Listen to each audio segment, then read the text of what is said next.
নমস্কাৰ, মই ঢেকেজুলি সমষ্টিৰ চেনিমাৰী গাঁও পঞ্চায়তৰ অন্তৰ্গত পাণবাৰী চাহ বাগিচাৰ ৯ নং ৱাৰ্ডৰ পৰা প্ৰতিদ্বন্দ্বিতা কৰিছিলোঁ।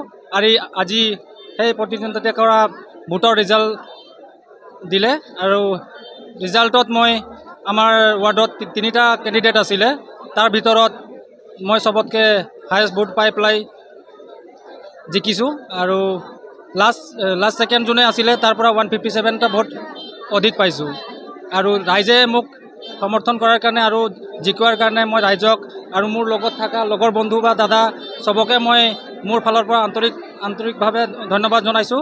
আৰু আগন্তুক দিনত মোক জিকোৱাৰ কাৰণে যি ৰাইজে এটা বিশ্বাস জগাইছে, সেই বিশ্বাসটো মই যাতে নাভাঙো কেতিয়াও, আৰু ৰাইজৰ যি অসুবিধা আছে বা যি কাম কৰিব লাগে মই নিশ্চয় আগৰ দিনত কৰি যাম বুলি প্ৰতিশ্ৰুতি দিছোঁ। ধন্যবাদ।